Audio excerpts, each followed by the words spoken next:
This hour, we move kind of from a right-of-center columnist, which is what Matt's been throughout the course of his career, and he's not a fan of tariffs, to a, I guess, left-of-center member of Congress who says being completely anti-tariff, that's a mistake. Check this opinion piece out from the New York Times. The answer isn't to condemn tariffs across the board. That risks putting the Democrats even further out of touch with hardworking people. Let's welcome in now Chris Deluzio, the Democrat from Pennsylvania. Welcome, Congressman. Good to have you on the show. So, and I want to say right up front, read your whole piece too as well today, that it's interesting. It's not like you're endorsing the Trump plan as a Democrat, but you are pointing out that some in your party maybe are a little bit too far on the other side.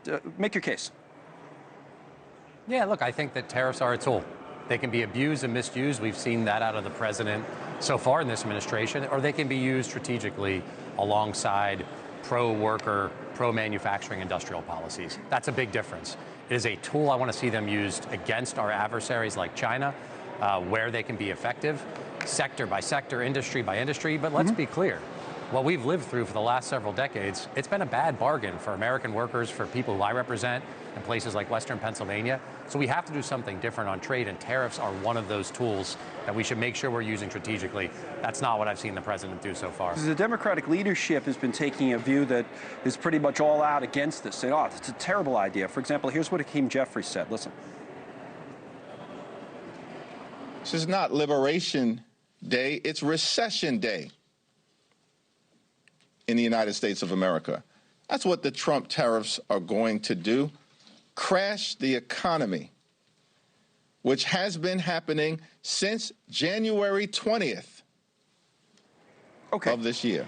So what would you say to that? You have a different position in the Congress. You're, as you said in your own piece, you're a Rust Belt congressman from the state of Pennsylvania. So do you take a different view than Leader Jeffries? Well, the part that Leader Jeffries was right about is what we've seen with the chaotic approach from the president so far. It has been bad for business. You talk to business leaders, they can't make investment decisions. They can't bring manufacturing back. They don't have the certainty of what the tariffs might be. And I'm going to see what the president actually announces today before I weigh in, good or bad.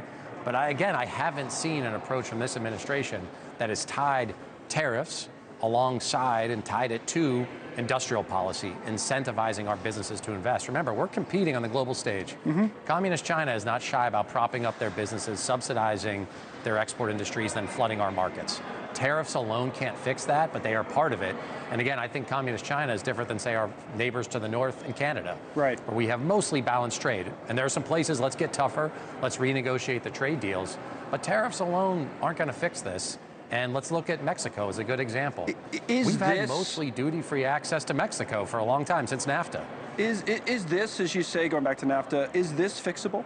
You know, in other words, are you when you talk to your constituents about this, there is an argument to be made economically that maybe the train's left the station on some of this, and some of these jobs are never coming back, as sad as it is. That's what we always heard from free traders after NAFTA, early part of this century, argued over and over again. So what makes you think that this can be fixed? Well, I reject that it can't. These are policy choices that I've disagreed with. Let's look at Mexico. If we go back to the negotiating table, fix NAFTA 2.0, you know, the problem isn't their level of tariffs. The problem is they keep worker pay suppressed and low, undercutting American workers and jobs. So we've got to get stricter enforcement mechanisms on labor rights and labor organizing.